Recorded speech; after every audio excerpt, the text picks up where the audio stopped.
Bismillahirrahmanirrahim. Assalamualaikum warahmatullahi wabarakatuh. Salam dari Putra 47 buat saudara-saudaraku semua dimanapun teman-teman berada. Sedikit membahas tentang Syekh Siti Jenar. Ada 9 ajaran utama suluk Syekh Siti Jenar. Siapa yang tidak tahu Syekh Siti Jenar?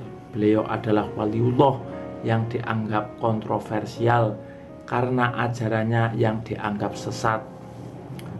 Padahal jika ditilik lebih lanjut, jelas tidak ada kesalahan dalam ajaran yang diajarkan oleh Syekh Siti Jenar. Lantas apa saja ajaran-ajaran Syekh Siti Jenar yang disampaikan kepada seluruh santrinya, sehingga Raja Demak waktu itu dan wali-wali Songo saat itu bersikeras untuk menghentikan pengajian beliau, sebagaimana yang ditulis oleh bahwa ada 9 ajaran utama Syekh Siti Jenar, yaitu yang pertama adalah tidak boleh memutlakan pendapat ajaran. Pertama, Syekh Siti Jenar tidak memutlakan pendapat sendiri. Setiap pendapat bisa didiskusikan dan tidak boleh melibas pendapat orang lain. Sebab dengan demikian kehidupan ukhuwah dan demokrasi akan terjalin. Yang kedua adalah menjadi manusia sejati, artinya menjadi manusia yang merupakan perwujudan dari hak, kemandirian, dan kodrat. Jika setiap manusia sudah mewujudkan ketiga unsur tersebut, maka kehidupannya akan harmonis dan terikat kuat dalam menjalin persaudaraan. Yang ketiga, menjaga hubungan antar manusia. Hubungan yang dimaksud seperti hubungan setiap anggota tubuh bagi tubuh itu sendiri. Jika satu bagian merasa sakit, maka anggota tubuh yang lain juga merasakan sakit. Yang keempat, dilarang berkata jorok dan menyakiti hati. Dengan melakukan hal itu, maka manusia telah mengikuti ajaran Tuhan yang selalu menyampaikan kalam dengan bahasa yang indah. Dan kelima, tidak boleh makan daging.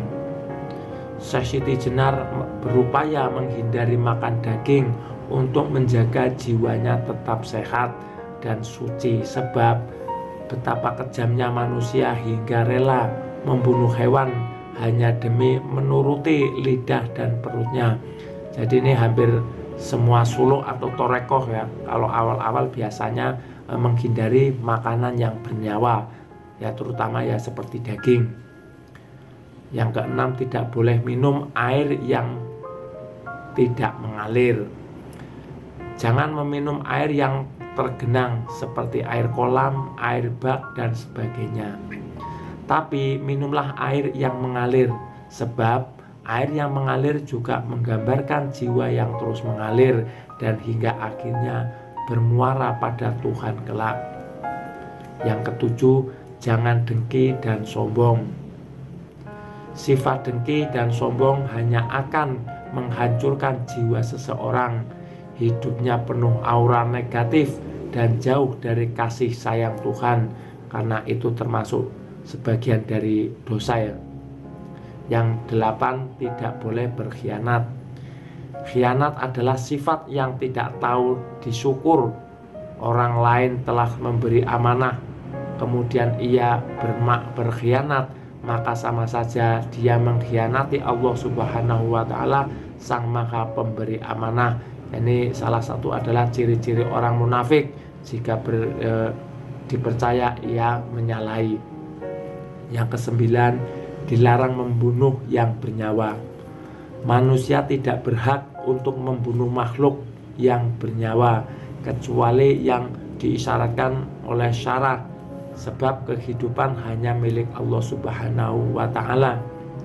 Ini adalah ajaran yang singkat, ajaran Syekh Siti Jenar. Jadi 9 ajaran Syekh Siti Jenar tentang suluk bagaimana seseorang bisa mencapai tingkat ma'rifatullah atau menjalankan ilmu tasawuf kalau semuanya itu masih bisa dilakukan. Hakikatnya manusia itu semuanya satu dan menyatu. Jadi manusia sebenarnya awal mulanya tetap dari Nur Muhammad. Jadi Tuhan menciptakan Nurullah dan terus menciptakan Nur Muhammad, jadilah alam semesta, termasuk kita semua, kamu, saya, semuanya yang ada di dunia dan di akhirat semua dari Nurullah dan Nur Muhammad. Sedikit uraian tentang ajaran Syekh Siti Jenar, mudah-mudahan bermanfaat. Wassalamualaikum warahmatullahi wabarakatuh.